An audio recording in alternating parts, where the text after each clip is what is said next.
Mulai? Okay, good Ya. morning, everyone. Good morning, Prof Tetsu from Hiroshima University for joining us today. And on behalf of the Department of Architecture, Faculty of Engineering, Universitas Brawijaya, I would like to welcome everyone to today's guest lecture for the Building Science and Technology 1 class. Our today's lecture will focus on passive design, which is very important uh, for sustainable architecture, especially in tropical climate like Indonesia.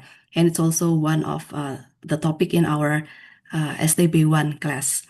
First of all, I would like to extend our warmest greeting to Professor Tetsu Kubota. It is truly an honor for us to have you with us again. Last time you gave lecture in Mm, Brawijaya is, I think, in 2024, and we are very grateful to have you again.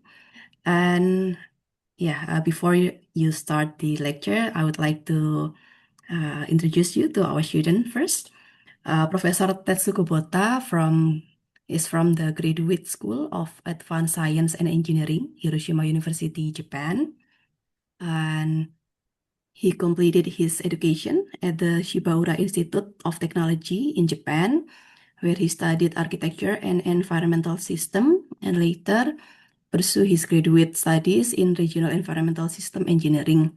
His research focuses on building science for international cooperation, and currently Prof. Kubota is leading an international collaborative project called SATREPS, supported by the Japan government, which focus on the development of low carbon affordable apartment in Indonesia's hot humid climate. And we are truly honored to have you here with us to share insights on passive design. And I think without further ado, please join me in warmly welcoming Professor Kubota. Prof. Tetsu Kubota, the floor is yours. Oh, yeah.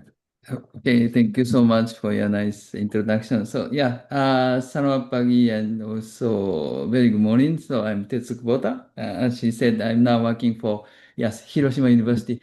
So, thank you very much for also inviting me to this, the very nice occasion. So, special lecture or something. But anyway, so thank you. Right. So, I hope you enjoy. So, let me share the screen. So, yes.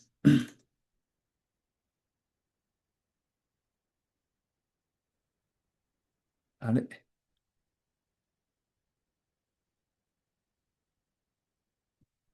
Okay, right. So today's topic is, yes, as she kindly mentioned, so passive design. And then I'd like to particularly focus on the cooling, passive cooling strategies, especially for affordable houses in your region, Global South. So if possible. So, okay. This is the online outline of the class. So first, I'd like to confirm that why passive cooling is so important at the moment. Right. Second is so what is passive cooling? Very basic question, but I just want to define the passive cooling once again, properly. So number two. 3, 4, 5 is based on our research projects, research results. So first, let's try to understand the current, the situation of the, I'm sorry,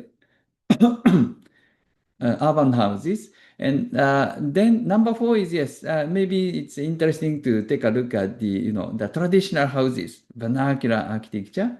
And then last one is that, yes, we try to incorporate such a traditional passive design or idea into the modern houses. Okay, so that's a conclusion right now. Okay. Okay, let's begin with the background. Why passive cooling is so important. So I'd like to begin with some latest article from the BBC and so on. So yeah, these are some of the article from the BBC website, right? So I said latest, but this is maybe last year. I'm sorry, right? As you know, the last year was extremely, hot, right? So then now, needless to say, the temperature is needless to say that, is rising and rising, as you know. And then Tokyo and also Japan is the same. So we also experience the very, very record high, the summer temperature. So last year. So as you can see on the left-hand side, for instance, the Tokyo also, maybe in your country as well. So this kind of portable fan is now the commonly used, like office workers in Japan. Yes, they cannot bear such a, hot climate without using this kind of portable fan, right? And etc. And also, finally, Japan, this is really, really, the record high. So the last summer, so we experienced, in the middle of Honshu Island, so experienced, the over 40 degrees Celsius. This is the highest record. Right.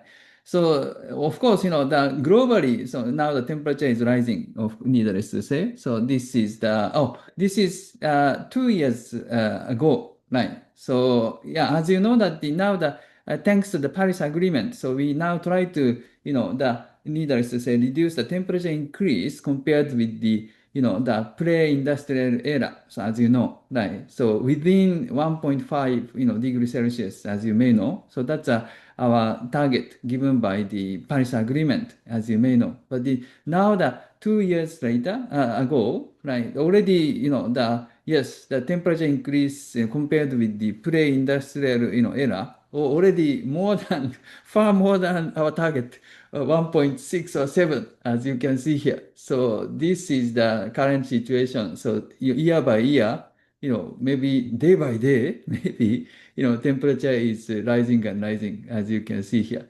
And now, yes, far more than, our original target, 1.5, and so on, right? And India, for instance, yes, I have some, the students also from India, and then yes, the temperature is also rising, and then, northern part like Delhi, and they experience the 50 degrees. Oh my God, that's because of the inland, and then it's very very hot originally, but the again temperature is increasing, furthermore, right? So that's the situation, right? So therefore now the needless to say, cooling is so important, very much. And then also the important point is most of the growing countries, cities are located in the originally hot region. So like your country, Indonesia, and also India, Africa, and so on and so forth, like so-called global south, right? Now the population is increasing, especially in that region, global south, right? And then originally the climate is originally, already very, very hot, right? And then, the furthermore, so you now experience the temperature increase. So thanks to due to the global warming, as well as urban heat island, as you may know, right? Especially in the urban areas, right? So this is some of the very, very popular. So we normally, right. So this is temperature increase, situation of the temperature increase, right? So red area indicates let's say very hot days, right? Number of very hot days, right? So heat index. But this, that just I quote this, the figure from this website, the cooling solution, right? And then according to this website, the definition heat index is, the maximum temperature is higher than the 32. So that's not important for our discussion today. But anyway, so according to this index, yes, so we can say that the number of very hot days, of course, is now, very much increasing and increasing. So this is the current situation. Your country is almost all red, of course, needless to say. And even Japan, yes, the southern part, and then the Okinawa, for instance, as you know, the originally subtropical, the climate. So therefore, the light red or something like this. And then the important point is, needless to say, this kind of hot area, let's say, is now expanding, right? And then this is the future projection. So 2050, right? So as you can see here, that these hot area will be expand again and again, and then this would be the future situation, right? So this. So the expanded not only, of course, northward, but also southward, right? Needless to say, right?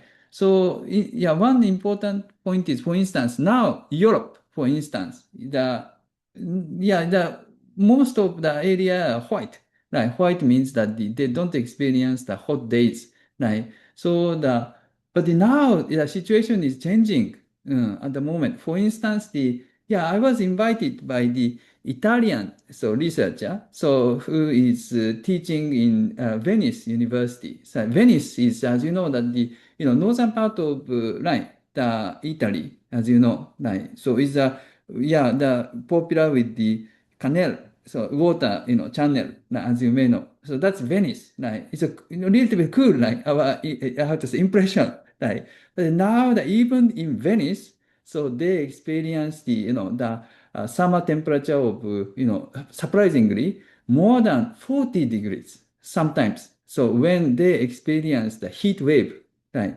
So temperature can be more than 40 degrees, even in the Venice, Italy. So surprising, right? Of course, they didn't use air conditioning at all in the past, but now, yes, because of this situation, heat wave and so on and so forth, now they are almost forced to use such a air conditioning for cooling, needless to say, right?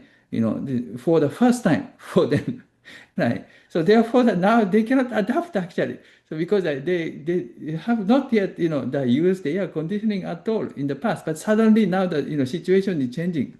So that's that right. So therefore, in the future, so yes, as you can see here, the northern part of Europe, even Italy and so on and so forth, including Venice, right, they will experience more and more hot days, as you can see here, right, surprisingly. So that's a situation. This can be said not only for Europe, but also Asia, like Japan as well, right. The hot area, goes northwards. So as you can see here, right. So, but anyway, so now that yes, the population is growing, especially in the the global no global south, as I mentioned earlier, right? Then the most of the yes, the cities are growing and growing in that region, like Brazil, India, of course, your country, Indonesia, Southeast Asia, and so on and so forth, right? And this is the situation. And then now at the moment, of course, now that your region, Southeast Asia, experienced a very rapid economic growth, but at the moment, the living standards and so on and so forth, sometimes people are still poor. So as you may know, so therefore, sometimes they cannot afford to purchase air conditioning, right? So although the climate, yes, very hot climate, and also the temperature increase. So therefore, the people now try to bear such a tough situation, like without using air conditioning, as you can see here, right? Very, very tough condition. So anyway, as I just now mentioned, now that the economically now you are very much growing, right? So that this is to me also, yeah, it's a quite important point actually. So now the so-called the middle class, middle income class, middle class is now on the rise, right? So very much, right? So that this is perhaps in the past, the economic structure, a global economic structure was just like this, right? So in the past, and then when I was a high school student, a very long time ago, anyway.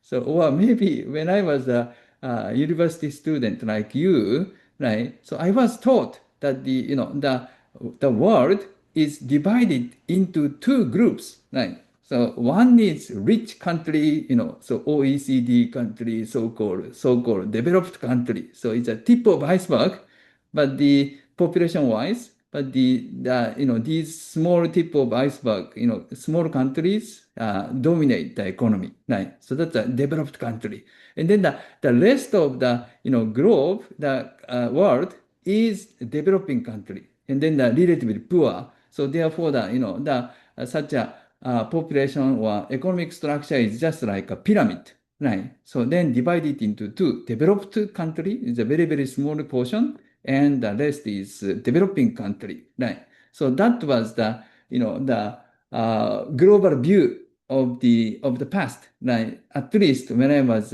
young, like university student, right? But now the situation is rather different, actually. So this is the current situation, as you may know.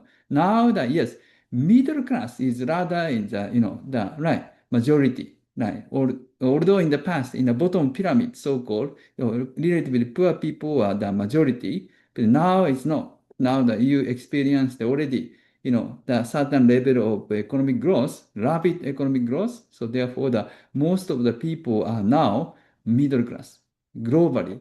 Right. So that's the situation. So people are becoming rich, right? In short. So then these, newly established middle class are now, living in this kind of high-rise, middle-rise apartments globally, and then they now, start using air conditioning, right? As you can see here. So this is India, right?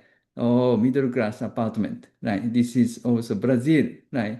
Situation is more or less same all across the, the global south, right? So middle class is rising and rising, and then they now start using air conditioning. This is Indonesia, the Surabaya. So this is my picture actually. So right, so it's almost the same, right? So then, yeah, because the Brazil, India, the Indonesia, right? The huge population, then they now, yeah, so thanks to the economic, growth, right, the middle class is rising, and also the urban area is, the crowded, and then they tend to construct this kind of apartment, but very, very hot, so they use air conditioning, right? So that's the situation. This is the air conditioning penetration rate, adoption rate, right? Air conditioning, let's say penetration rate in the major countries, right? So 2020 at the moment, and the future projection. So 2050.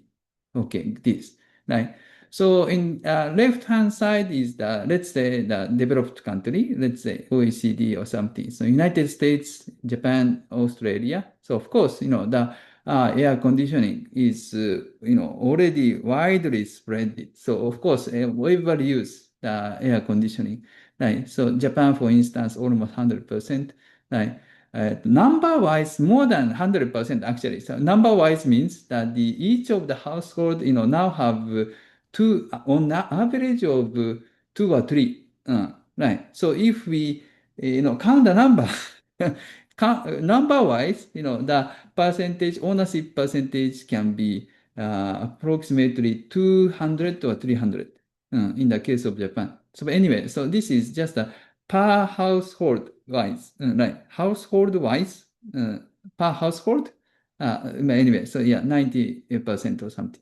The United States almost the same, and Australia, and so on and so forth. But now that I'm very much curious and focusing on the, yes, so-called developing country, global south, including, of course, Indonesia, right? Brazil, Indonesia, India, right? So then the current situation, penetration rate is, in a way tiny. So 20% for Brazil.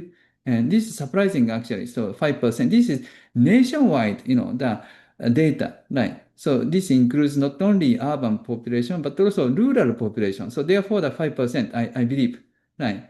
If I'm not mistaken, according to our original survey, so the even urban area, Indonesia, so already 30% or something, right? So that's my, the survey results. So, but if we include the rural people, so yes, 5%.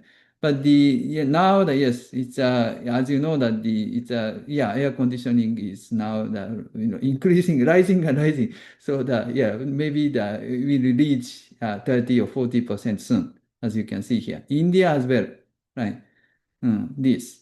And then, I think we should consider the population size, needless to say. Like, as you may know, the Brazil, for instance, the current population is far more than 200 million. Indonesia, of course, right, 270, 80, right? Increasing and increasing, all right, huge, more than double. than the Japan, right? A huge, huh? And then India, oh my God, that's the biggest, right? 1.4 or 5? 4, 1.4 billion. Oh my God, that's a billion, right? That's India, right? Considering such a, huge, the size of the population size of these countries, right? So if they use air conditioning, at the same time, why? Oh my God, we need to worry about the, energy supply, needless to say, scarcity, and also, needless to say, CO2 emissions, and so on, right? Global warming and urban heat island, right? Needless to say. So that is our concern. And then what is the reason for people to use air conditioning? Why people use air conditioning? Of course, climate.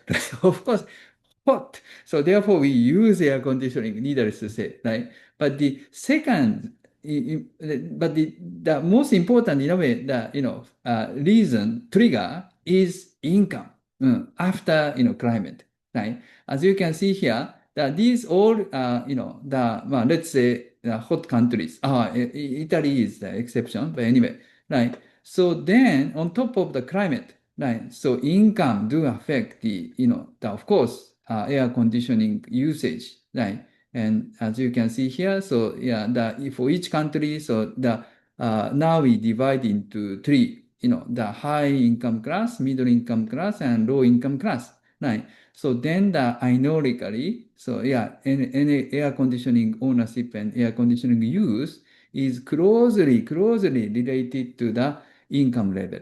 As the income level increases, we tend to use air conditioning more and more. So as you can see here, right? So this can be said not only for the future, but also for the current situations, right? So this is our data, right? So yeah, x-axis indicates the economic income, GDP per capita, and then this indicates the air conditioning penetration rate, right? Nationwide data. So then if we see such a nationwide data, so also, it's a more very much straight, the regulation relationship. So like as the income level increases, and people tend to use air conditioning. Right? Japan, for instance, this. Singapore is this, right? And so on and so forth, right? The very straight line. So this is our concern. So, right. So as the income, increases, right? So yes, the air conditioning use also will increase. So then once again, once again, we are worried about the energy. So, right? And energy for the cooling purpose, air conditioning, and also CO2 emissions, right? Unless we use renewable energy, right? So, of course, if we use air conditioning, straightforwardly we emit CO2, right? So, as long as we use the fossil fuels like coal and so on and so forth, as you know, right? Just like I'm sorry to say Indonesia, right?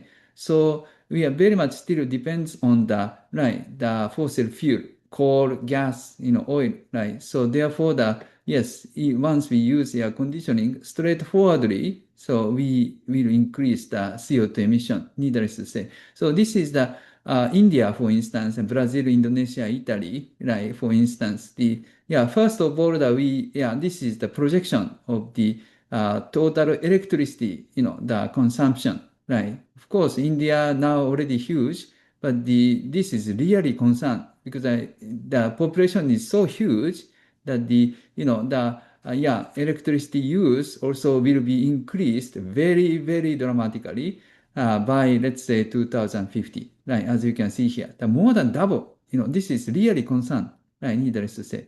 So this can be said not only for India, Brazil, Indonesia also, this is looks small, but now we compared with India, so if not, this is also huge, the almost double, right? So then this is only electricity use, only, caused by the air conditioning use.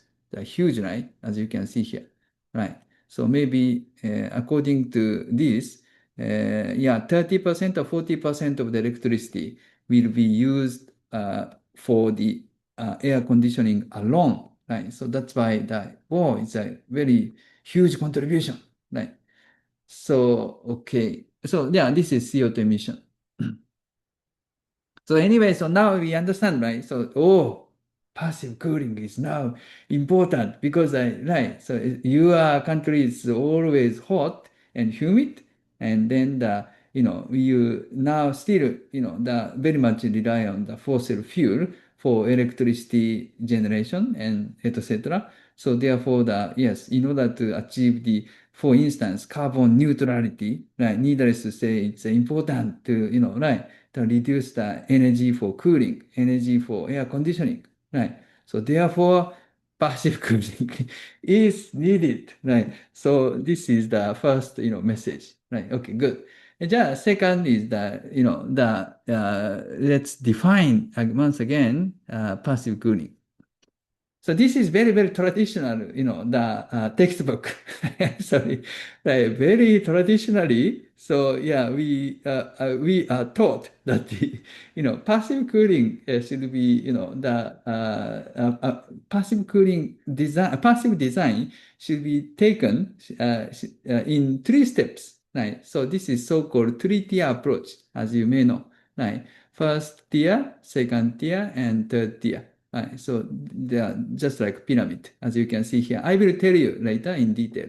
But anyway, the first of all, so better to compare maybe, when we talk about the passive design, yeah, better to compare it with active, the design, needless. Active design is needless to say, the idea is to, achieve the thermal comfort, right? Very much relying on the mechanical means, especially needless to say, air conditioning, right? So that's, so-called active design, all right, active cooling perhaps, right? So number one. Then the passive design is, or needless to say, completely opposite, the design, approach, right? So yes, in contrast, we try to achieve the thermal comfort, needless to say, without relying on such mechanical means like air conditioning. So this is so-called, yes, passive design. Right.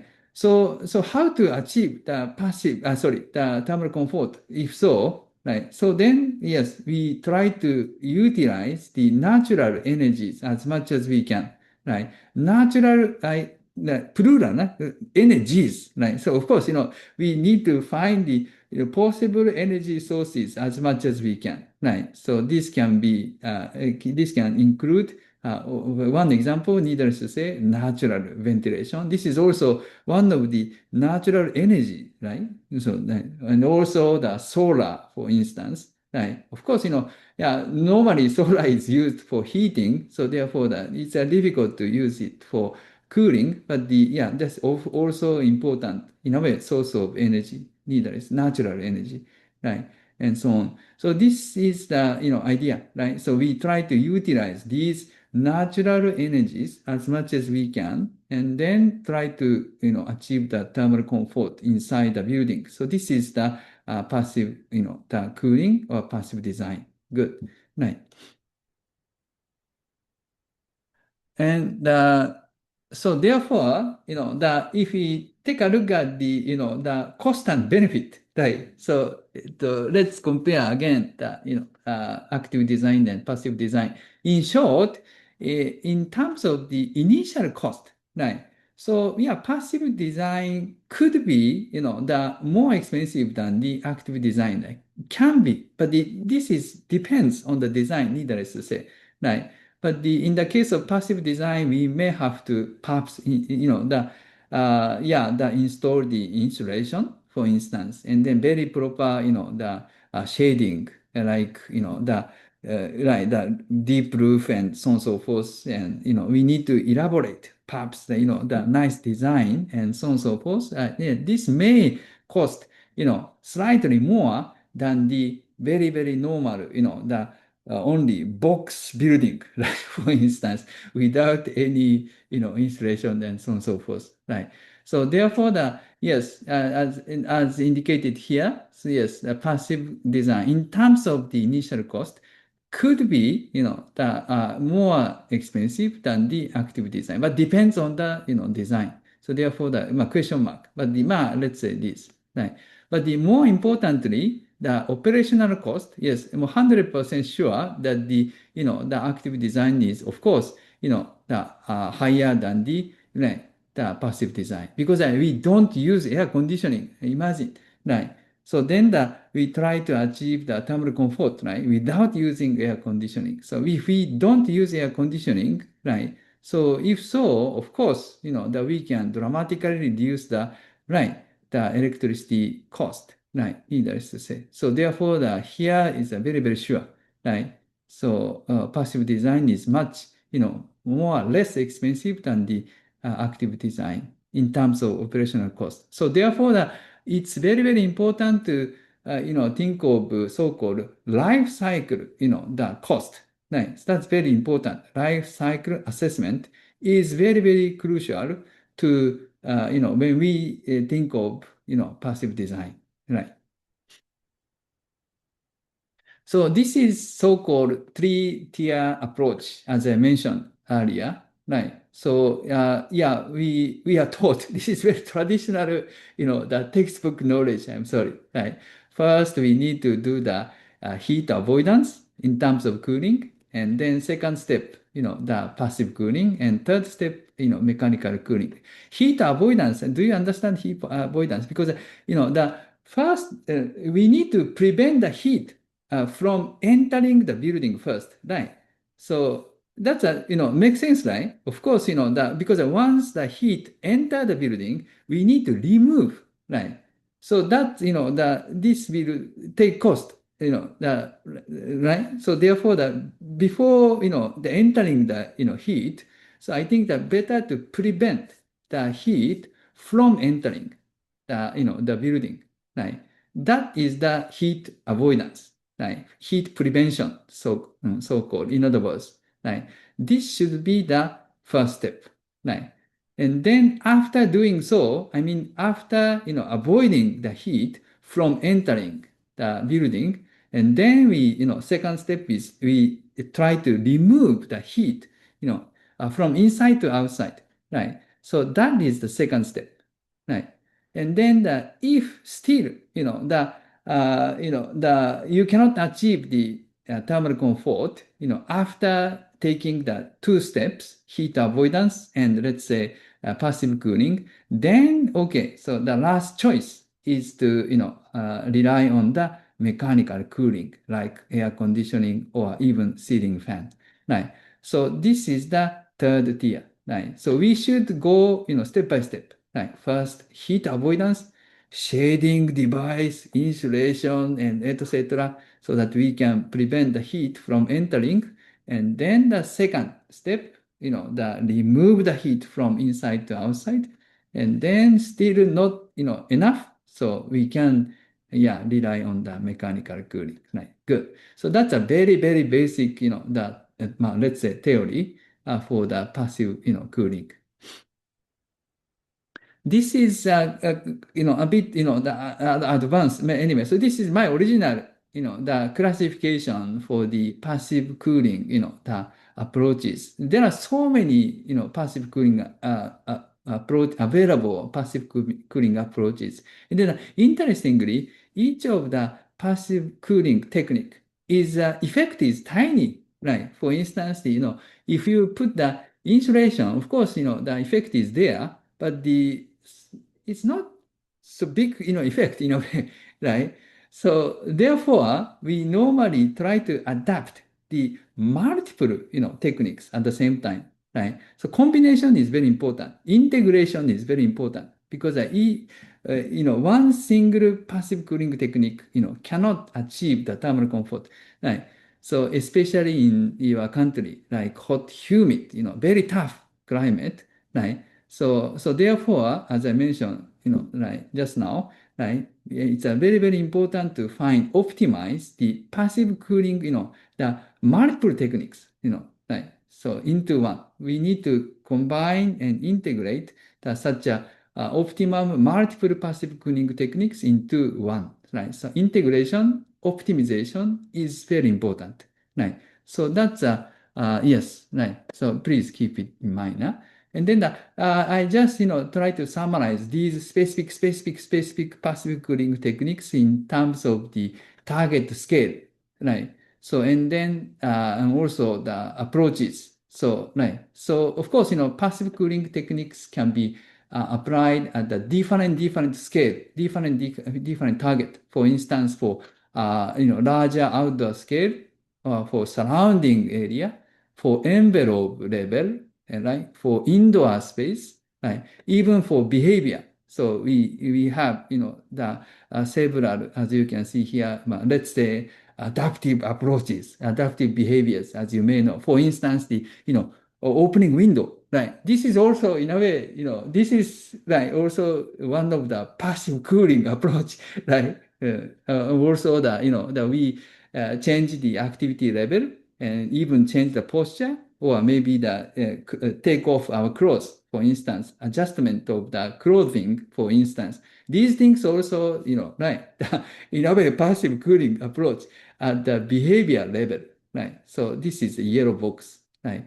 And then as I mentioned, the first step should be this is basic knowledge, right? As I mentioned just now, right? Heat avoidance, right? Heat prevention, right? So this is the very common, the minimum, how to say, the requirement, right? So that's why I put it on the top, right? So this approach can include, as you can see here, and probably as I mentioned repeatedly, insulation, right? Shading device, right?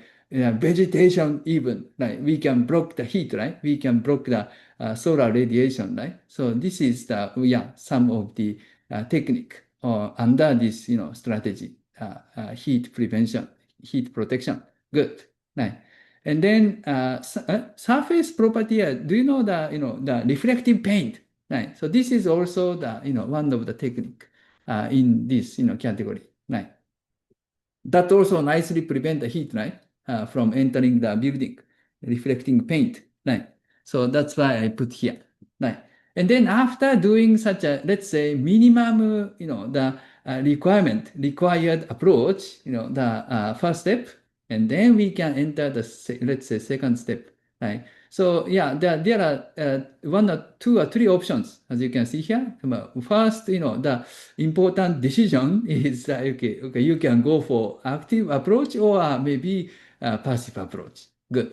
If you go for active approach, so even you can apply, some, the passive techniques in a way, right? So that is air tightness and also insulation. So these two are, even for the active approach, it's necessary, right? Do you understand the air tightness? Actually, air tightness is the, literally air tightness, I have to say, air tightness of the room, right?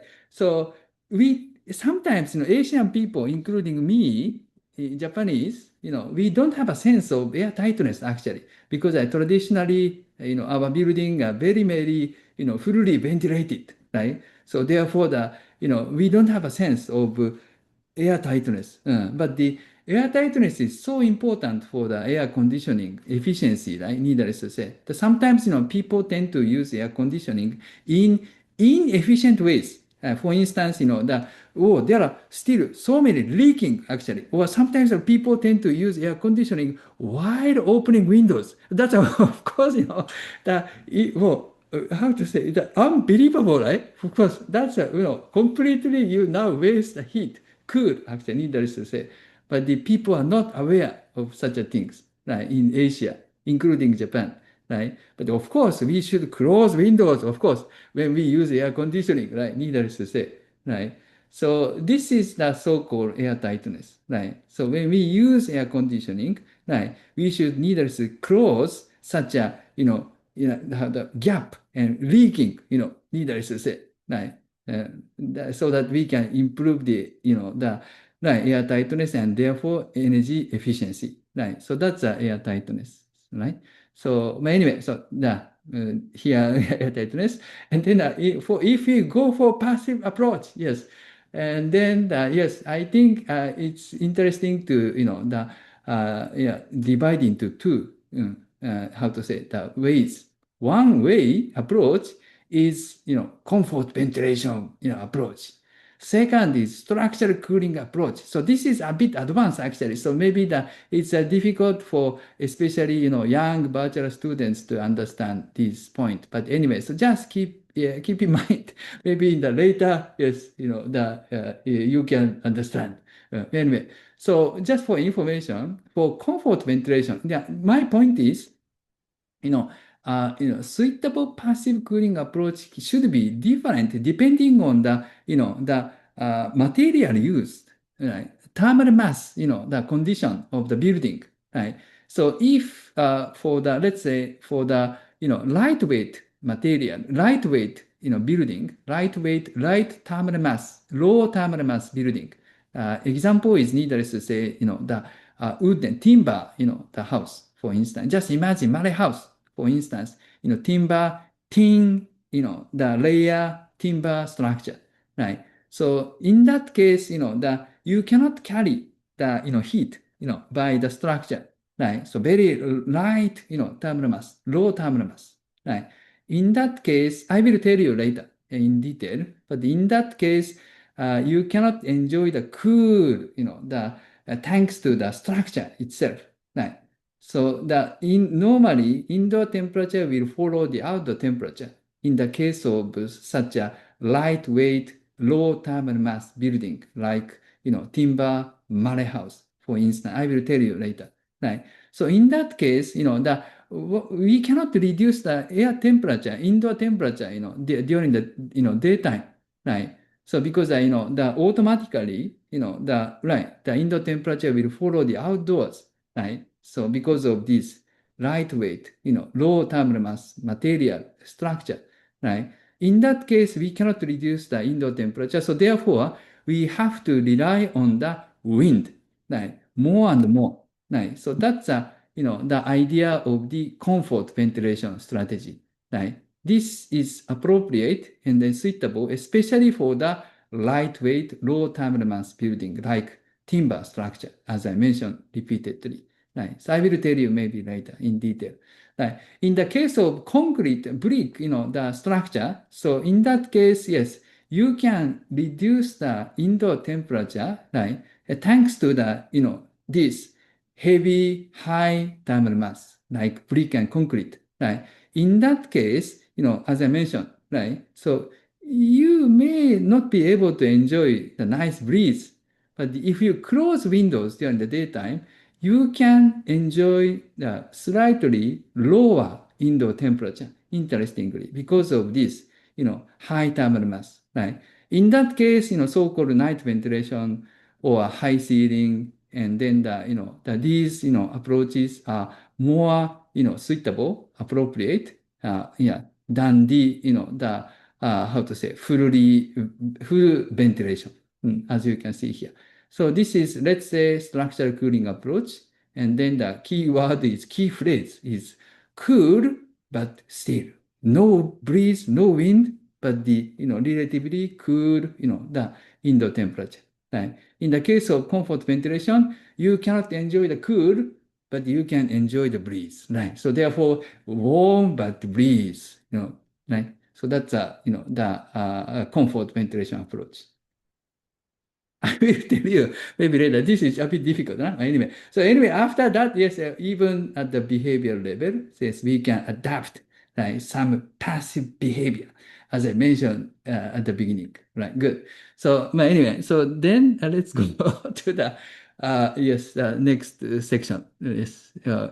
Then from here is the research results. Actually, some of the research results are very old. I'm sorry. So anyway. So, but I now say that the current, but anyway, so urban houses. Anyway, so I used to be in Malaysia. So then at that time, yes, I was working with Dr. Gon very much, yes, closely. And then at the, UTM, so-called, I hope you know the university, the University Technology Malaysia, UTM, which is located in the, yes, Johor Bahru. Johor Bahru. So I was there with Dr. Goh, right, at the time. Right. So, and then yes, yeah, I was there for 6 years actually. So then, yes, at the time we conducted so many studies and researches, yes, and so on and so forth. I'd like to introduce some of them to you today. Right.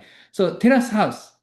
So yeah, this is so therefore more than 10 years ago, but even at the time, the most of the urban houses in Malaysia was this. I believe that at the moment also, even today, this, right? Most of the urban houses are terrace house in the case of Malaysia, as you may know. And inside is this. Yes, oh, very rich, even at the moment, at the time, right? So yes, Malaysia is the second or third biggest economy, as you may know. And then yes, I hope you remember the keyword is middle class, right? The percentage of the middle class was used already, 90% or something already when I was there. So I mean the 90, the 2000 or something, right? Around that time, 10 years, more than 10 years ago, yes, already middle class was already established uh, to, to be 90% or something, right? And these middle classes living in this kind of, spacious terrace houses, as you can see here. Right, inside is, so therefore, yes, this, right, spacious and rich, right, and so on, as you can see here, right?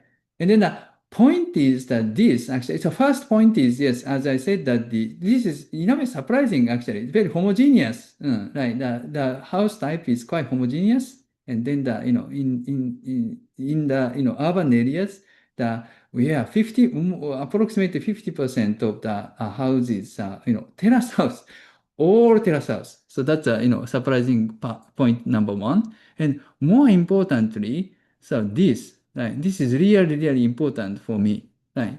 So among all the existing urban houses at the time, right, more than 90% of the urban houses are constructed of brick and concrete, all brick, concrete houses, right? So more than 90%. That's really, really, to me, surprising because I imagine that if I go to Malaysia, I expected to see timber houses, and so on and so forth, and butterfly and so on and so forth. Oh, but the situation is completely different. It's very, very modernized and westernized, and then yes, 90% or more brick and concrete houses, right? Just like Europe in a way, right? And as you may know, this is not only Malaysia, but also even in Indonesia and so on and so forth, all across, I believe, the maybe global south, right? Yeah, urban houses are constructed of, brick and concrete, right? It's easy to construct and then relatively cheap and inexpensive, right? So therefore, this. So, but right, so as a building scientist, it's a question, right? So we really don't know whether this kind of brick houses, westernized brick houses, really, suitable, appropriate for the tropical climate. It's a very, very question mark, right? What do you think? Right. So, yes, indeed, I think you now already, realize or experience that the brick house is good in a way for daytime, but it was quite, in a way terrible, for nighttime, right? Because brick house and concrete and etc., needless to say, absorb the heat, right? So during the daytime and release it during the nighttime, right? So therefore, the nighttime, I think you understand, right? Experience, right? Inside of the building is quite hot, right? Especially during the night, right? So therefore, you now try to use try to cool the building, and by using air conditioning, especially during the night, right? So this is the example of Johor Bahru, right? So yes, people tend to use electricity for cooling very much, because they experience such a hot, humid climate, and they are living in such a brick, the houses. So therefore, they use air conditioning, throughout the year. So every night, right? So then, that can be 20 or 30%, right? So 20, 30% is a really huge, actually, as you may know, right? This is all also very old, actually. So yeah. So when I was in UTM, so yes, I myself and they conducted this kind of very, very, humble, survey. So we just, the visited houses one by one, and then just, interviewed the occupants, and then just, investigate, when they use air conditioning, or how many air conditioning they have, and also how long they open windows, and etc.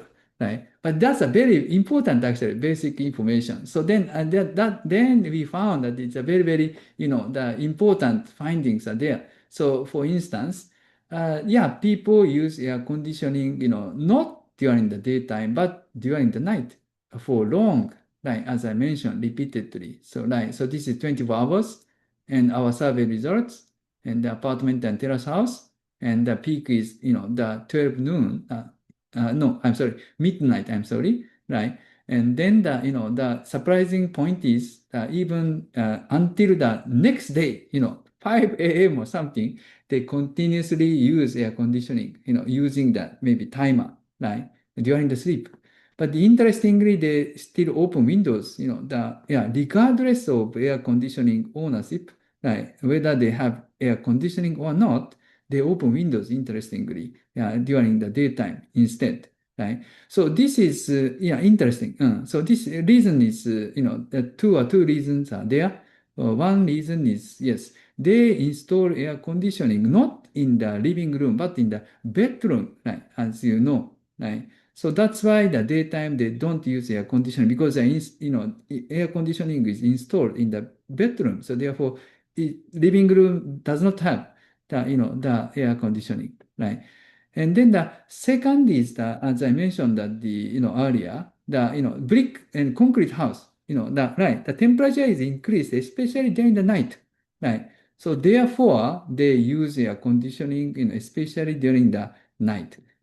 Daytime, in a way, it's cool, actually. And then they normally, enjoy some cool, from the structure, and then also the open windows, and then enjoy the breeze, and then they barely achieve the thermal comfort. So that's why they don't use air conditioning.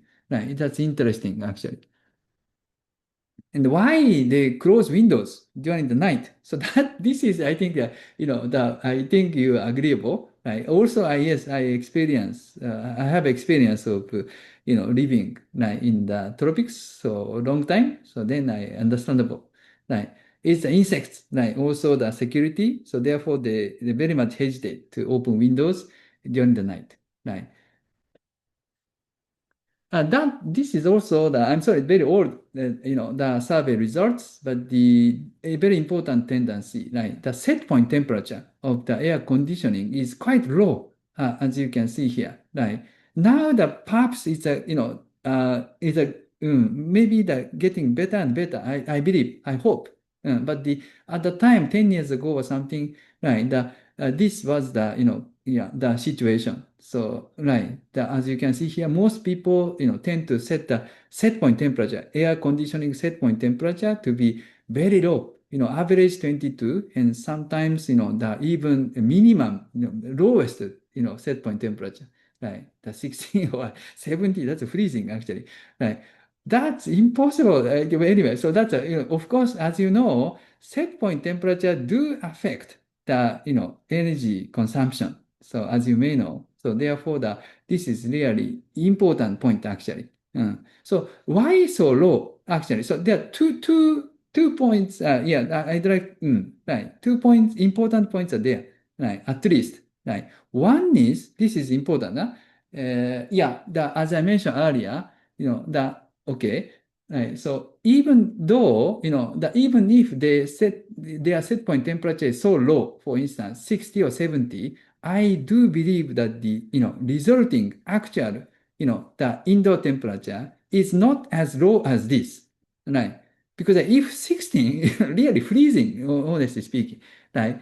Most probably they use air conditioning, as I mentioned, in inefficient way, right? Probably there are so many leaking, like more very much leaking, or maybe sometimes right, as I mentioned, the window is not completely closed, right? But they just switch on and use air conditioning, right? While wasting the cool, right? So that's why set point temperature is so low, right? So this means that the actual, the resulting air temperature should be much higher than this, right? So that's reason number one. Inefficient, the air conditioning use, air conditioning usage, right? So that's, reason number one, right? Second is that this is also more, it's a very, very important point actually. So we realize that the important point is, yes, the brick and concrete, as I mentioned, right? So maybe, if you go back to your home today, right? So you can, touch your wall, for instance, brick wall, maybe, during the night time, surface temperature of the brick wall should be, very, very, not very, but, slightly warmer than that of the ambient temperature. So you may feel such a things, that if you touch the brick wall today, during the night, right? So brick wall is slightly warmer than the ambient, air temperature. Right? This is because, as I mentioned, that these brick wall and then the structure, absorb the heat during the daytime. So therefore, the nighttime, yes, it's warmer than the normal ambient, air temperature. Right? So this is important actually. So this means that if you use air conditioning, right, you now cool not only you, but also you now cool the structure because the structure is warmed, right? So therefore, if you use air conditioning, you need to cool the building structure, right? So that's why, in other words, you now feel very hot because the heat comes not only from the air, but also from the structure. Uh, Structure is now warmed. So therefore you feel hot, right, during the night. So this means that if you, right, now you try to, use the energy, to cool the structure. So that's wasting actually very much. Right. This means that if you put some insulation actually on the, internal surface of the, brick wall, you can reduce the energy so much, honestly. So according to our survey experiment in, the UTM, Malaysia, so we can cut the, the cooling energy by surprisingly 50%. Surprising, right? So if you put the very tiny, the insulation panel on the, the internal surface of the brick wall in the terrace house, so you can, reduce the energy consumption for air conditioning by 40 to 50%. Right. So this is because you now, as I mentioned, right, you need to cool the building structure, right? So before, occupants, right? So that's why I'm sorry. That's why the set point temperature is also very low. Right? Oh my God, I'm sorry. So this one, yes, when I was in Malaysia, so UTM, so I conducted this, the very, very, the long time ago, yes, this experiment together with my former student, right? So we conducted and investigated, just measure the indoor thermal conditions inside the two terrace houses, adjacent terrace house, one and two. And then we try to just distinguish the ventilation conditions for each of the house, right? For house one, for instance, we applied, let's say daytime ventilation. And then the house two, on the contrary, we applied the night ventilation. And then we see the difference, right? So very, very simple. So, right. So this is what we have done.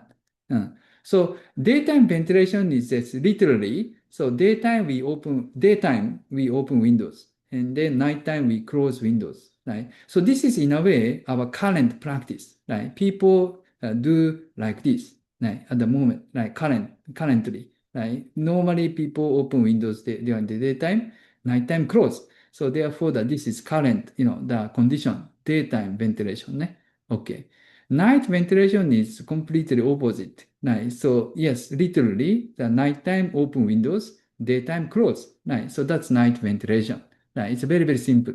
Right. And then, we just compare the, resulting, the thermal conditions inside of the, terrace house under the different, the ventilation conditions. Right. Good.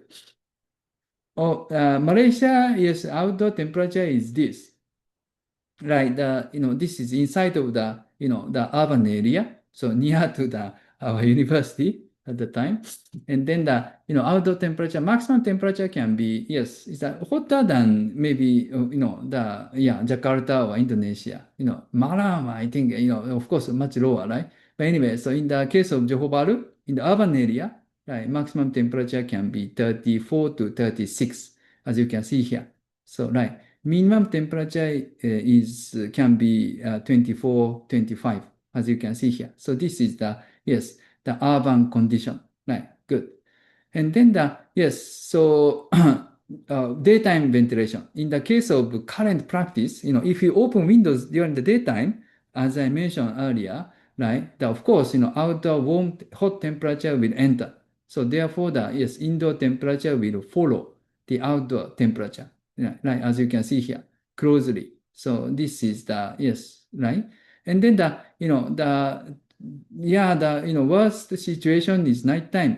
If you close windows during the nighttime, right, of course, you will keep the heat, right, inside. So therefore, the indoor temperature keep, not increasing, you will maintain the hot, the condition, right, throughout the night. So as you can see here, the nighttime temperature, if you close windows, still, almost, 30 degrees Celsius, right? It's no wonder, right? No wonder people use air conditioning because this, they close windows. So then the indoor temperature is 30 degrees Celsius. Of course, they cannot bear, right? No wonder they use air conditioning, right? That's a current situation, right? And then in contrast, this is very simple. Just we change the timing of the opening windows, and then we can very much improve the thermal conditions. Right? If you open windows during the night time, as you can see here, on the contrary, right? Okay, so you can reduce the indoor temperature, by 2-3 degrees Celsius, as you can see here, blue, right? Good, right? But here also, still interestingly, as you can see here, still, even though we opened windows and doors very, very fully, right, at the time, but still the indoor temperature is still, 2 or 3 degrees Celsius higher than the outdoors, right? So this is because, yes, this heavy, high thermal mass, brick and concrete, very much, store the heat, right, during the daytime. So therefore, even though we, release the heat, we open the windows and doors, fully, still indoor temperature is much higher than the outdoors because of the stored heat, as you can see here. This is also important point, right? But anyway, compared with the current daytime ventilation, you can reduce the temperature dramatically, as you can see here, right? And then the daytime is also, if you close windows, as I mentioned, yes, you can enjoy cool, as you can see here, and then the indoor temperature can be 5, or even 4 or 5 degrees Celsius lower than the outdoor, right? So this means that the temperature-wise, it's better to close windows during the daytime. So that's interesting point actually. But still, we may have to worry about the humidity. Right? If you close windows, you can enjoy some cool, but the humidity is increased. So therefore, there's a trade-off. That's also important point. But maybe, let's discuss it, in the next opportunity. Right. Anyway, so this is the some of the, yes, the key points, key results from this, the very old time Malaysian terrace house measurement. Good. Right. Okay, yeah, let's, take a look at the traditional houses. I hope you like it. This is very, very interesting, actually. So, yeah, I do like such a so-called vernacular, architecture. Such a we can learn a lot. So, as you know that yes, such a, let's say, vernacular architecture is old but new topic. Nowadays, it's, yes, we tend to re-evaluate such an importance and then the interesting points of future of such a vernacular architecture, right? So yes, traditionally, of course, every country, every region, and it has its own unique feature of vernacular architecture, right? Needless to say, because of course, air conditioning, for instance, was developed, during the 1970s or something, right? For instance, before that, of course, the people, anyone did not use the air conditioning at all, of course. Right. So, but, right. So we somehow, cope with such a, the local climate, right, without using air conditioning at the time, right? So by, nicely design the building and nicely utilize the, natural energies, as I mentioned earlier, passive, approach, right? So therefore, yes, no wonder we can see such a vernacular, unique architecture in each of the region. So as you can see, Southeast Asia, right? Okay, hot and humid, so elevated floor, and then make use of the water body, right? Oh yes, nice, huh? Greece, Mediterranean, climate, right? Okay, sunshine, better to reflect, white paint, good. Right. Here, dry climate, they don't need to, worry about the humidity, right? So the mud house とかね, so make sense, right? Or high thermal mass is the most, the suitable, right, feature. Good. And so on.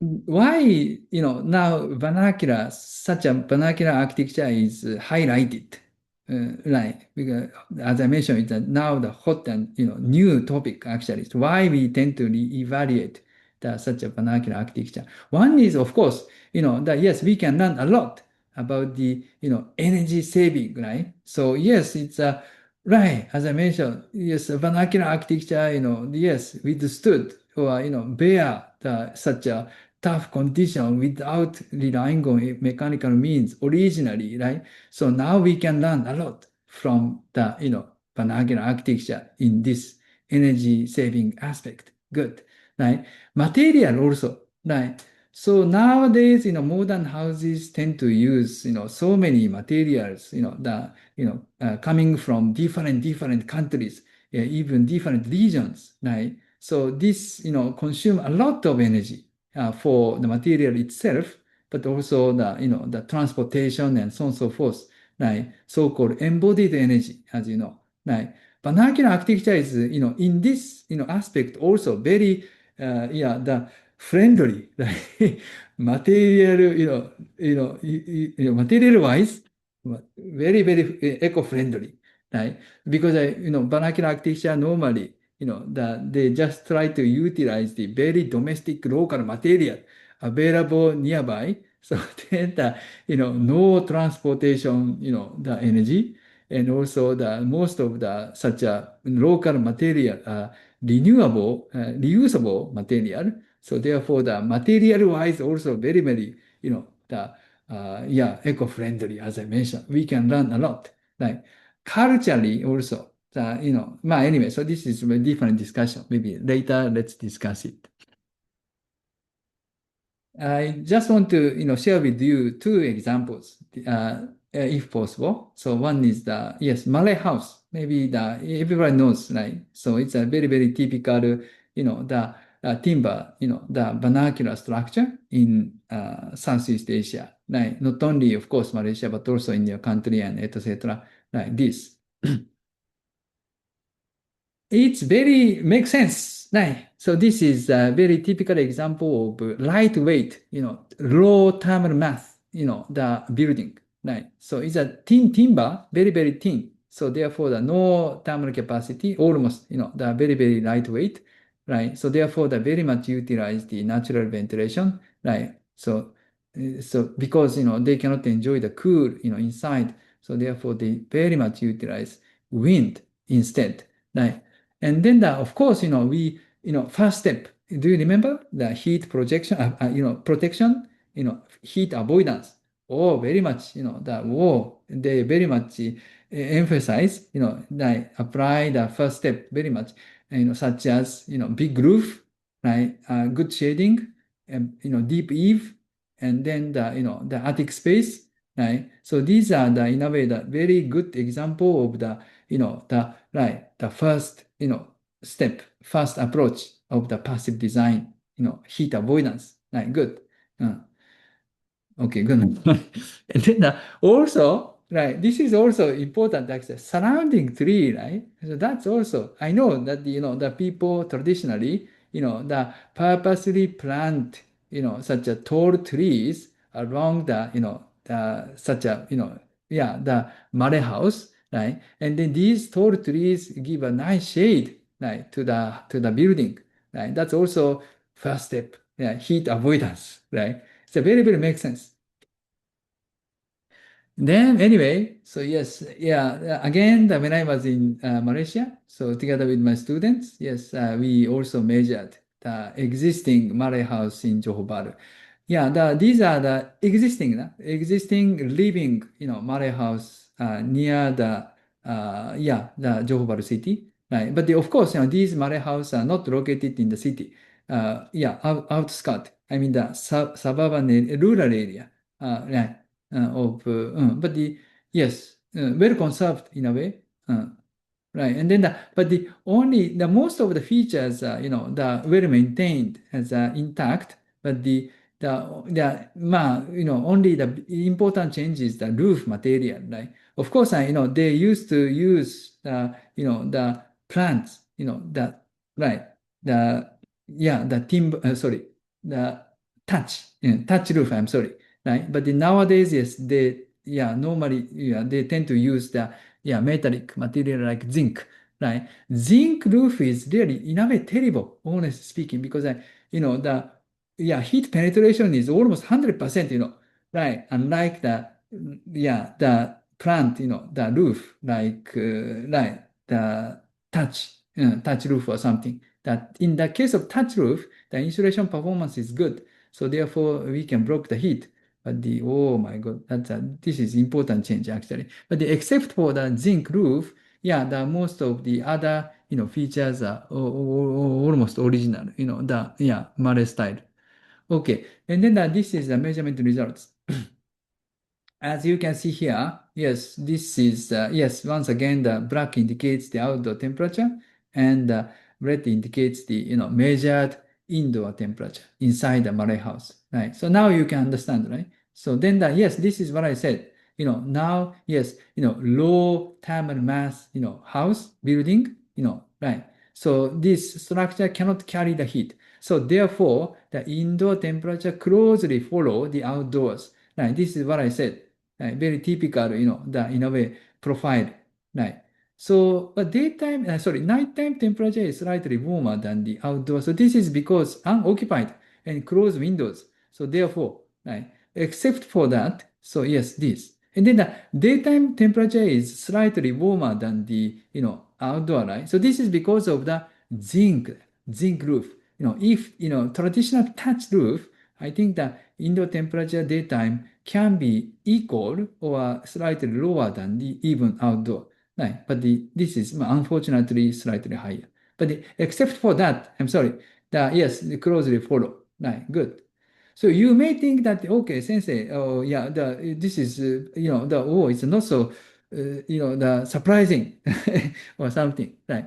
Yeah, that's understandable. But to me, here, the important point is, in a way, is rather than the indoor temperature, the outdoor temperature is important. Right. Do you remember that, okay, terrace house example, right? Do you remember the outdoor temperature for the terrace house, right? As I said that the maximum was 33 to 36 or something, right? And then the minimum was 24 to 25 or something, right? So as you can see here, yes, outdoor temperature is, especially maximum temperature, is much lower than that of the, previous urban area, right? So that's an important point for this, measurement, right? Very important, right? So yeah, 2 or 3 degrees Celsius or even 4 degrees Celsius lower than the urban area, right? Terrace house, right? Yeah, I'm talking about outdoor temperature, right? That's important.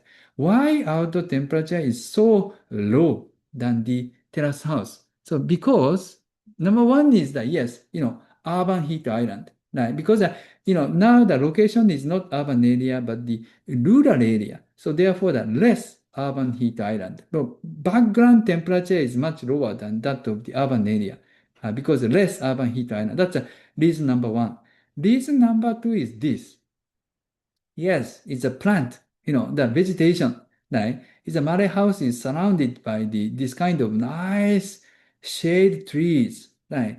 This is really good, in a way, shading device, right? So this nicely cool the air before entering the house, right? So that's why, yes, the outdoor temperature is originally much lower than that of the terrace house, right? Because of the two reasons at least: heat island, less heat island, and surrounding trees, right? In other words, so-called microclimate, right? So, right. So that's very makes sense in a way. So that's why, even though indoor temperature simply follow the outdoors, right?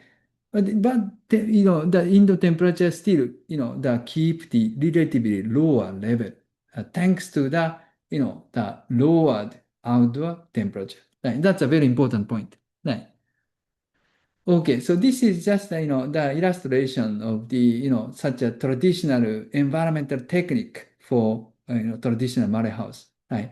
As I mentioned that yes, the building itself is also good, fully ventilated, lightweight material, and then the nicely apply the shading the technique like deep eave and so on and so forth and elevated floor. All of them are good.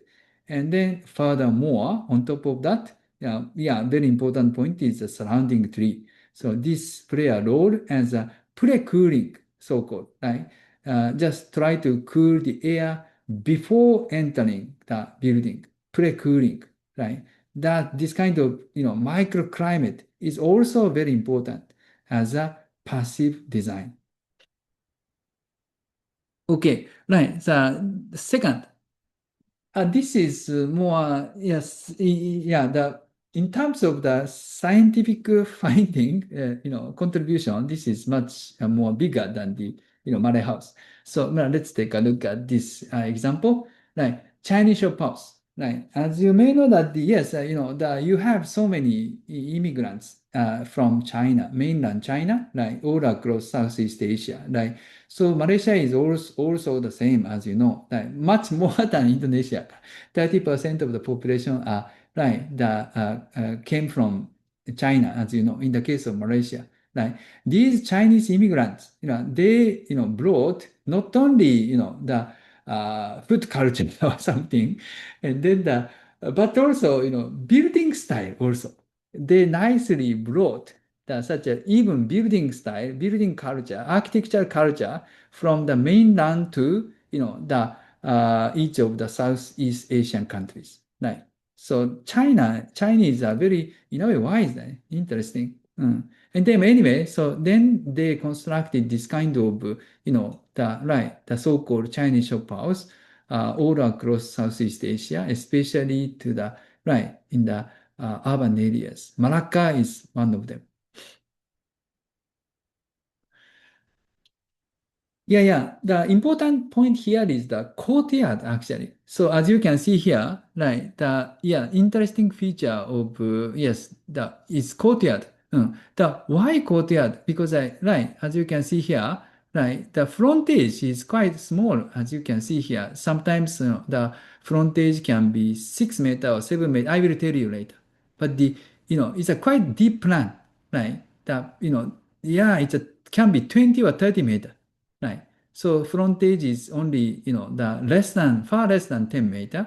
But yes, the deep depth is, 20 or 30, right? Imagine, of course, no window, on the side wall. So therefore, of course, it's a very dark, right? Needless to say, inside only windows can be designed on in front and rear, right? Basically. So therefore, the inside is very dark, and then no ventilation, right? So therefore, they designed the, yes, courtyard, internal courtyard, not only one, but also multiple courtyards in between, in order to secure such a daylighting and also, yes, ventilation, right? So that's interesting actually. So therefore, the courtyard play a very important role. In fact, a courtyard house, courtyard building is very, very common. In some of the region in the world, like the Middle East, for instance, Europe also, like even China, like courtyard building, courtyard house is very, very commonly seen. Right? Japan, no, actually. So, anyway, but except for such a, the very high humid, the Asian region. So yes, courtyard is very common. And then China, yes, as you can see here, the interesting point is this. All across China, we can see such a courtyard building, courtyard house. But if you take a look at the detail, the environmental function of the courtyard is different depending on the location, depending on the climate. So that's very interesting point. Right? China is, needless to say, is an extremely large, huge, country from north to south, needless to say. Northern part is really, really cold, especially inland, like Beijing, for instance, very, very cold, as you know, right? Southern part is already, subtropics, as you know, almost the same as that of your country, climate-wise, right? Subtropics, right? So therefore, the, north to south is very, climate-wise, very, very different, right? So the courtyard as well, right? Northern part, yes, the courtyard house is just like this, right? As you can see here, right? And then the courtyard is, as you can see here, the shallow and wide. Right? That's a courtyard of the northern part of China. Right? And then the southern part is unlike this. No. It's a no, not this. Rather, deep and narrow. Right? This is quite makes sense, right? Of course, this is, they try to adapt to the climate. Right? Northern part, imagine, very, very cold, right? So important is rather than the cooling, heating is, of course, more important, right? Needless to say. Right? If so, they want to receive the solar radiation as much as they can.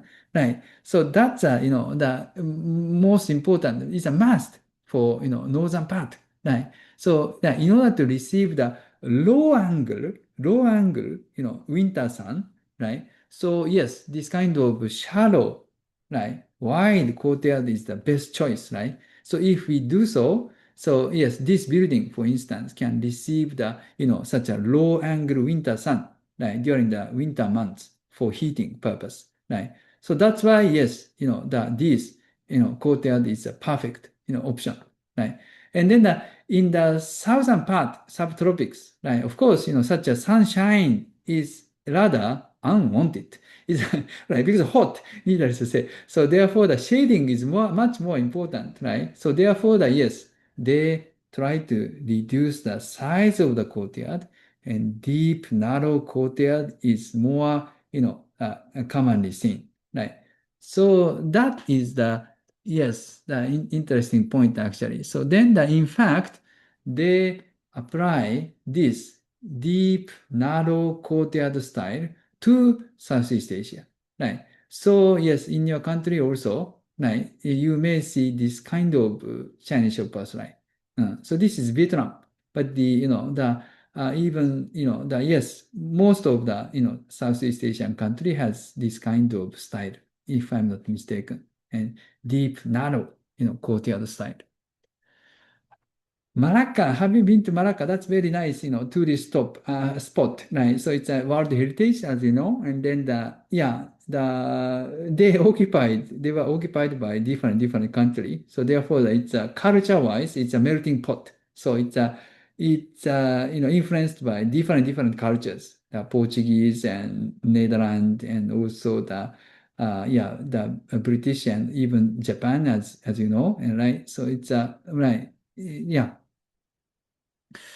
Then yes, Chinese community is there, and then they constructed this, as I mentioned, the Chinese shop house. Still, these shop houses are not well, but anyway, concept, and the World Heritage, as you know. It's a very nice place, right, as you know. And then yes, if you are familiar with the architectural history, so you may be interested in the difference in terms of the design. Right. So yeah, this is Portuguese style or something. It's a very old.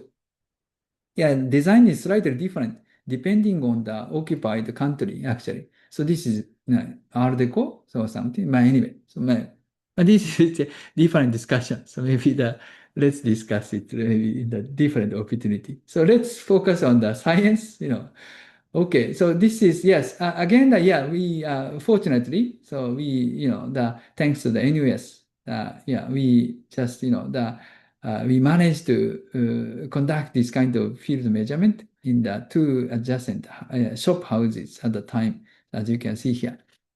Very long time ago. So these are our measured shop houses. Yeah, I believe still there. So maybe you can find it in the next opportunity. And then the plan is this. Right. So frontage is, yes, as you can see here, the 5 meter or something, very narrow, but very deep. As I mentioned, the 20 meter or even 30 meter, right? And then the in between, inside. So yes, they have the courtyards, right? Not only one, but also two, and here three, right? And with different sizes, right? So here the very narrow and deep, and slightly bigger, but the deep, and this is quite, the big, and shallow and wide, courtyard, interestingly, right? So these, the courtyards are very much, play an important role in terms of the, thermal comfort and thermal conditions. Oh, sorry. Right. Some pictures.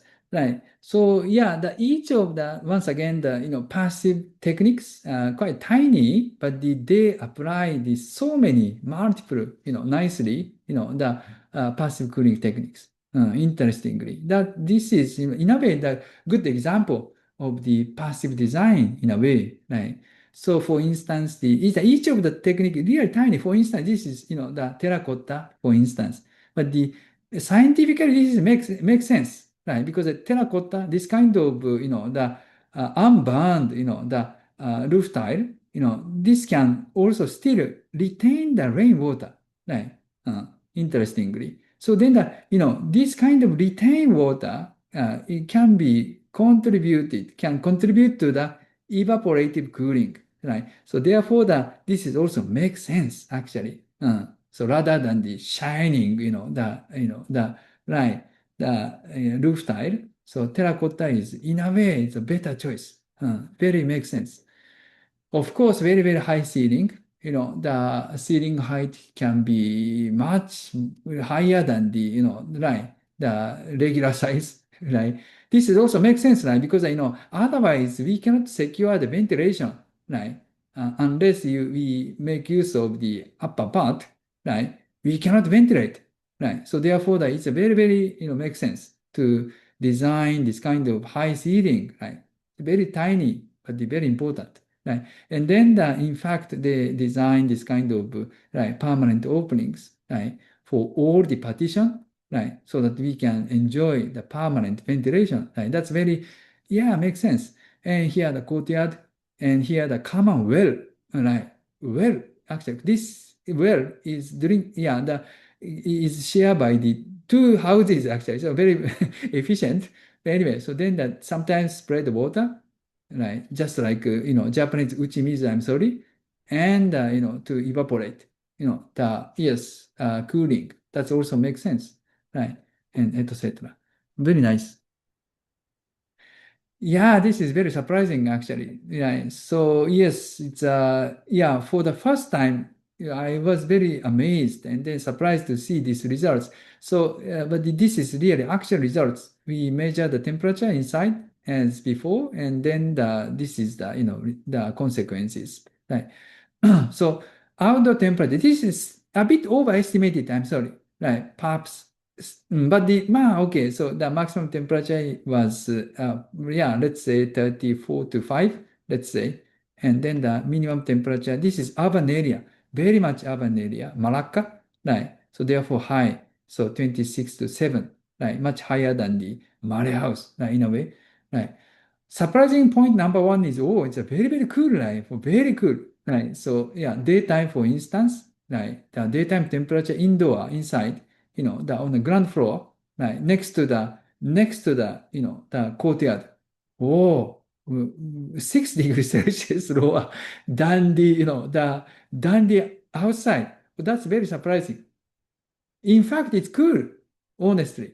If you go inside such a shop house, oh, it's very cool. Daytime, right? But the surprising point is here. This was measured just next to the courtyard, right? Next to on the ground floor. So this means that at that measurement point, we can see the sky, right, through the courtyard. But we can see the sky outdoor, but indoor temperature is much lower than the outdoor. I will tell you the reason later. So that's surprising point number one. Number two is more surprisingly, right? The indoor temperature during the nighttime is almost the same as that of the outdoor. This is to me surprising, very scientifically almost impossible because as I mentioned, yeah, we may be able to enjoy the cooling effect during the daytime because of the brick and then the brick structure, like terrace house. But instead, the outdoor temperature should be the higher than the outdoors. But I say this is very almost the same as that of the outdoor. This is really surprising to me, right? So, yeah, humidity is of course high, but this is okay. Let's discuss this, maybe in a different occasion. So anyway, then let's concentrate on the temperature, right? So this is yes, the vertical, profile of the temperature, right, inside of the shop house, right? Daytime average, nighttime situation. Okay. And then yes, as you can see, I think you understand, right? So we measure the temperature at the different heights, right? By using the pole. And so, anyway, right? It's a very nice, very interesting actually, right? So yeah, let's try to find the reason why daytime temperature is so low, number one. And number two, why nighttime indoor temperature is almost the same as the outdoor. Right? Let's try to find the reason. Right? Okay. So as you can see here, right? Interestingly, inside of this courtyard, small, deep, and narrow courtyard, right? Temperature profile is this. There is a very steep gradient, temperature gradient, vertical gradient can be seen, right? So the temperature increases with height, right? As you can see here. Yeah, at that time, as I mentioned, the outdoor temperature was 33 or 4 degrees Celsius, right?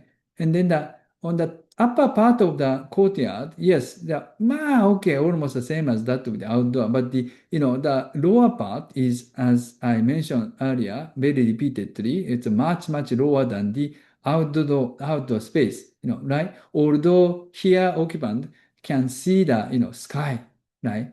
But here is very cool. So the reason, try to find the reason why, right? So the reason is actually, right? So as you may know, right, the cool air is denser than the normal air, right? cool air is denser and heavier, right? So therefore, the cool and dense, heavier air now stay on the ground floor. Right. So scientifically, this situation is called thermal stratification. Right?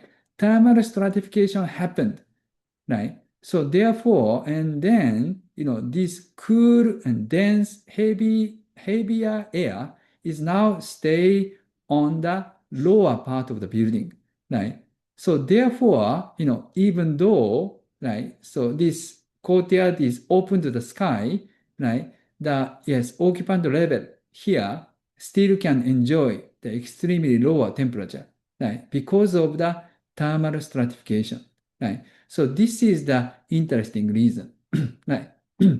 Nighttime is more, interesting to surprising, right? As I mentioned, that right here the temperature is same as that of the outdoor.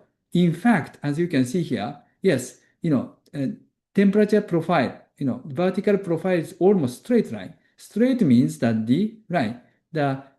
indoor temperature, sorry, the temperature here and here is the same. This means that the air is now exchanged between the inside and outside. Unlike daytime. Daytime is yes, air is vertically, was not exchanged. Right? So that's why yes, cool air stayed, right? But here the some ventilation happened, and then the air is now exchanged between the outdoor and indoor. So therefore the temperature profile is straight. Right? Interesting. Right. And then so let's try to find the reason why here is the cool, right. And then same as the outdoor. The reason is this is difficult. I'm sorry. The V shape. Oh, surprising. This V shape loop is the one of the reason. Okay. So you may, have some big question mark, right? Okay. I will tell you the reason. Okay. Do you know the, radiant cooling effect? Right, radiant cooling effect. So if you go outside, maybe during the, sunrise, maybe at the early morning, let's say 3 or 4 a.m., maybe, right? So you may see some, the water drops, maybe on the car body or surface, right? Or maybe roof tile, you may see some condensation, right? Water drops, right? So this is because the roof tile or is very much cooled, during the night, right? So this is because, radiant heat is released to the, sky, through the radiation, right? So therefore, surface temperature of the roof tile or surface temperature of the car body is much cooler than the ambient temperature. Right? So therefore condensation happens. Right? So this is so-called radiant cooling effect. Right? So then such a radiant cooling effect happened actually. So on this, the roof surface, right? So yes, in fact, we measure the surface temperature of the roof tile, and then we found that the surface temperature of this roof was approximately 1 or 2 degrees Celsius lower than the ambient temperature, right? So if so, the very thin layer of cool air was generated here. It's not big, but the very thin, cool air is generated, right? And that, the cool air is dense and heavier, right? So therefore, these cool air fall into the courtyard, right? And therefore, so this courtyard play a role as a, let's say, cool sink, right? And then the store the cool, right? And then, even provide the cool to the other spaces, right? So this is the reason why, yes, the temperature here was almost the same of same as the, outdoor temperature. right? Because of this mechanism, right? The cool air was generated thanks to the radiant cooling effect, and the cooled air, fall into the courtyard, and therefore reduce the indoor temperature very much inside of the courtyard, as well as the other spaces, right? Okay. That's very interesting, right? So that's a, courtyard. Oh, that's a time. I'm sorry. Let's go. So this one is first integration. So yeah, it's interesting to, compare, right? The three examples, in the same row, right? So the terrace house, Malay house, and Chinese shop house, right? And then for instance, this is what I said repeatedly, right? So in urban areas like, the Johor Bahru city and Malacca city, right? Yes, the maximum temperature is this, right? 36 or so, but Malay house, right? The 32 or something, so much lower. This is because of the surrounding trees and less urban heat island, as I mentioned, right? So therefore, indoor temperature is relatively cool, right? And etc. So we can learn a lot, right, from this. This is the more scientific comparison. X-axis now indicates the outdoor temperature, and the Y-axis indicates the corresponding indoor temperature. Right. So as you can see here, in the case of terrace house, I'm sorry, this is a bit scientific and maybe a bit too advanced to the bachelor students. But anyway, so yes, we can draw the regulation line, two lines, right? First one is the daytime ventilation, right? Second one is the night ventilation, right? So as you can see here, this here is the y equal x line. So this means that in this line, indoor temperature is exactly equal to the outdoor temperature. Right? In this case, we can see the plot just exactly on this y equal x line. Right? So this means that this part is, yes, indoor temperature is warmer than the outdoor. This part is outdoor temperature is warmer than the indoor. Right, good. Right. So in the case of, yes, the daytime ventilation, this is so therefore the daytime, right? Daytime, yes, we open windows. So therefore the indoor temperature is almost the same, slightly lower than the outdoor, but almost the same here. And then the night temperature is, yes, it's worse. We close windows, so therefore the night temperature is much higher. Indoor temperature is much higher than the, yes, outdoor. So this is the, yes, temperature profile in the case of daytime ventilation, right? If we apply the night ventilation, yes, we can reduce the daytime ventilation very dramatically, this, right? And nighttime the temperature also we can dramatically reduce, right? Almost same as that of the outdoor, as you can see here, but still there's a gap. That's night ventilation. Good, right? In the case of Malay house, right? Oh, basically outdoor temperature is lower. So therefore, this now is slightly, move to the left, right? Overload. And also, indoor temperature is almost same as that of the outdoor. So therefore, regulation line is this straight lines. Good. Chinese shop house is very amazing. As you can see here, the daytime temperature is extremely lower than the indoor, I'm very sorry, outdoor, I'm sorry. And the night temperature is almost the same as the, outdoor temperature. So this, right. This is humidity. Let's skip it. Let's skip it. We don't have time. Yes, I know. And this is summary, right? So therefore, if we just pick up the regulation lines from each of the example, so we can summarize like this, right? So this is the Malay house, profile, terrace house, daytime ventilation profile. This is night ventilation profile, and this is Chinese shop house profile. Good. Very interesting, right? So then, this is our proposal. This is last slide, I'm sorry. Right. So, if we, apply these passive cooling techniques, the one by one, we can reduce the indoor, let's say, operative temperature, let's say indoor comfort temperature dramatically. So, conclusion is this.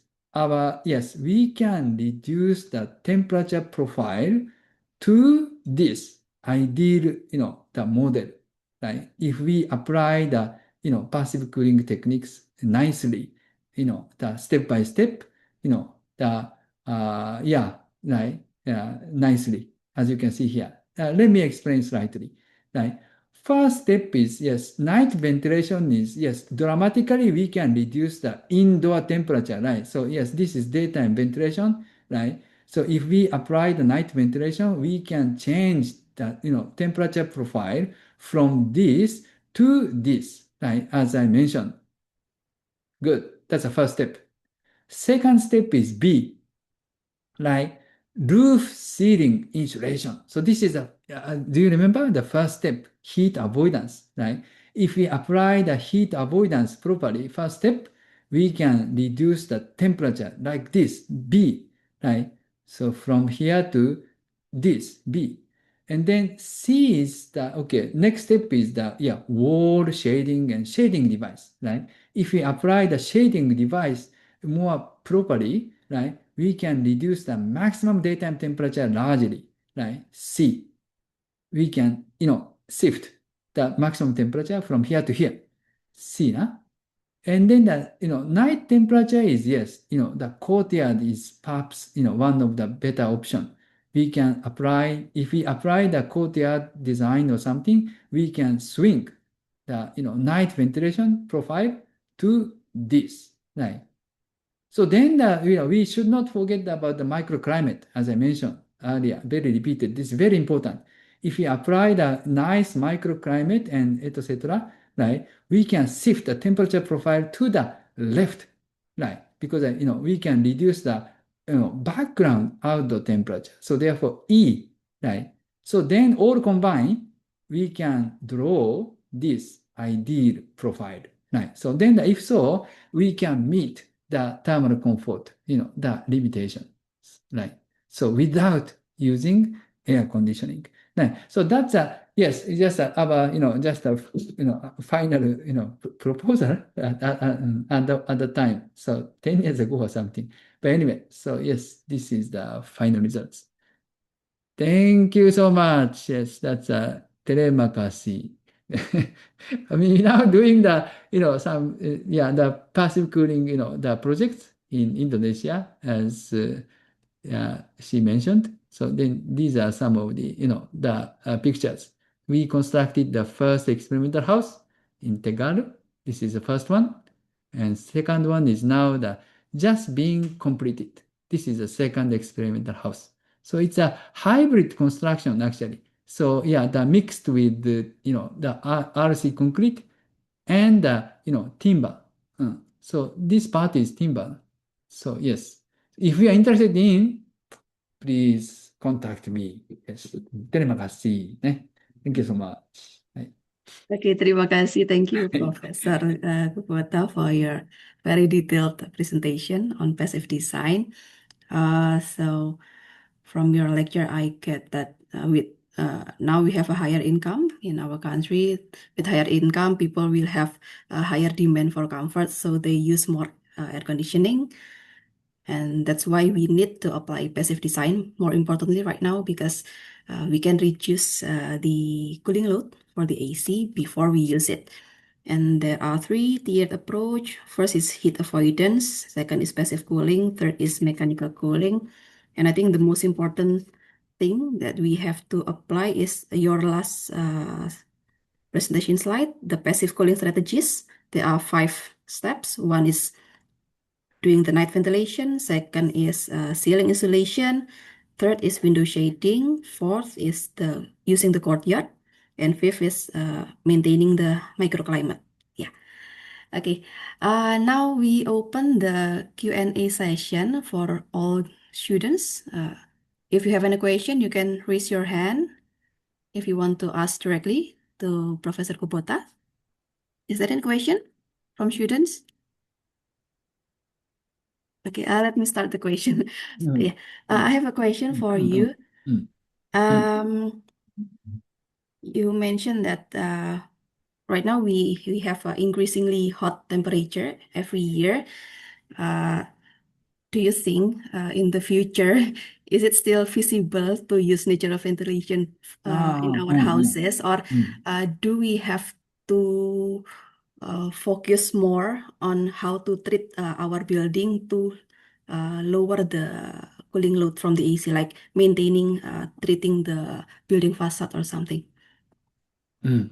Thank you so much. Yes, that's a really good question, actually. So according to our simulations, I think that in the near future, so by 2050, even in Indonesia, perhaps the urban temperature will be increased by 1 or 2 degrees Celsius. Yeah, but the magnitude is different depending on the location. So therefore, I'm not so sure whether the Malang, for instance, and then Jakarta, yeah, how much temperature will be increased. But the most probably, yes, on average, at least 1 degree Celsius will be increased in the near future. Unfortunately, by 2050, according to our prediction, right? So then, of course, we need to consider, whether we can, really, how to say, meet the still, achieve the thermal comfort without using air conditioning under such a, warming situation, right? But what I can say here is at least, we can reduce the air conditioning use timeline, for instance. Of course, perhaps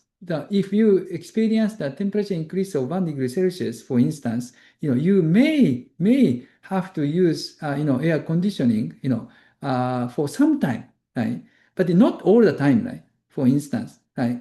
Maybe during the peak hour, for instance, let's say that, a few hours, like, the 2 p.m. or 3 p.m. or something, right? So yeah, then you can, you use the perhaps, the air conditioning, right? But the rest of the time, still I believe that it is possible, needless to say, logically, because if you, right, because the temperature increase can be let's say 1 degree Celsius.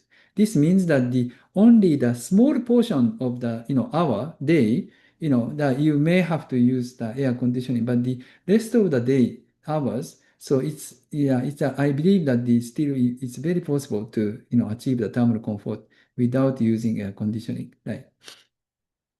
Okay, thank you very much. Yes, yes. Yeah, we have one question from the Oh, student, Muhammad Nabil yeah. Aulia. Mm, mm, Yeah, you can open your mic Uh, and ask question. mm, yes. Before that, I'd like to introduce myself. My name is Nabil, Professor. I'd like to ask regarding one question is regarding global warming itself. Considering today the world's condition is getting uh, more horrible and horrible. So uh, and that leads to changes behavior of climate itself. So will there be a different approach on how um, we treated architecture, or will vernacular architecture be relevant in the future? That's all. mm. Yes, yes. Yeah, as I mentioned that we can, that there are not so many, but there are a number of, how to say, available possible passive approaches, at the different levels, as I mentioned. So that, diagram is particularly important, right? So, right. So for instance, not only at the surrounding, space, just like microclimate, but even at the human level, I mean the behavior, right? We can do something, right? So therefore, how to say still there's a huge possibility to achieve the thermal comfort, even under the global warming, the situation, right? Is it clear enough, Nabil? Yes, that's clear enough. I really thank the professor for the answer. Yeah.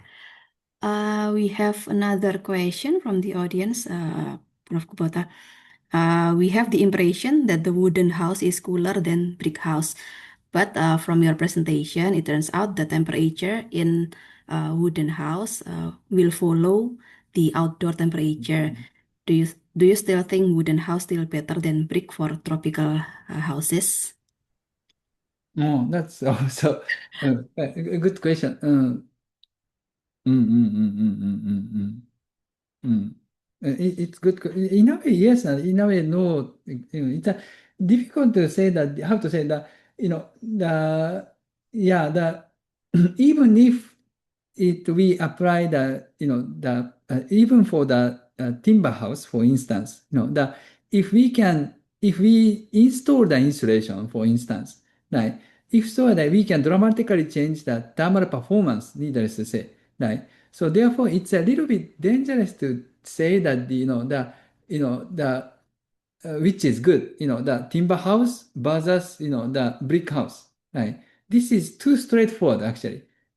This means that of course the material used is the one of the very important crucial, how to say, the factors that also that affect the thermal conditions. But as I mentioned just now, it depends on the also other things, right? For instance, even for the timber house, yes, if we apply the insulation, of course, as I mentioned just now, right, we can more completely change the thermal property, right? And so on and so forth. So this means that the discussion is not only depend on the material used, but also the other things. So therefore, it's a little bit difficult to straightforwardly answer to your question. I cannot say which is good. Timber is good, brick is good. That's a bit that difficult to answer straightforwardly. Okay, because it depends on depending on the different things, right? Oh, okay, So right, so but it depends on the design. depend on design and depend on the other techniques, as I mentioned. Right? Material is only one tiny factor of the all the the factors that affect the thermal conditions. Okay, thank you Right. very much. So next, is there any other question from the audience, students, or I see some lecturers also watching our Zoom meeting. We have Pak Heru over here. Or Uh, morning, Pak Heru. Or is there any question from Pak Agung? No? Okay. So yeah, I think if there's no question anymore from the audience, we can conclude our guest lecture today. Thank you very much for Professor Kubota for your presentation. Your insight on passive design really helps us to understand more about this topic. And on behalf of our Department of Architecture, Faculty of Engineering Universitas Brawijaya, we would like to express our sincere appreciation for your time. It is always pleasure to have you with us, and we truly appreciate your continued engagement with our department. Once again, thank you very much, Professor Kubota. We hope to welcome you again next time, maybe next year or next semester. Thank you Okay, sure. for the students for all your participation today and for the question also. And I think thank you for everyone. Have a wonderful day. Good morning. Thank you so much, huh? Thank you. Terima Thank you, kasih. Sensei. Thank you. Oi, thank you so Thank you much. very much, Sensei. Yeah. Yes. Terima kasih. Thank you. Yeah, thank you. Terima kasih ya.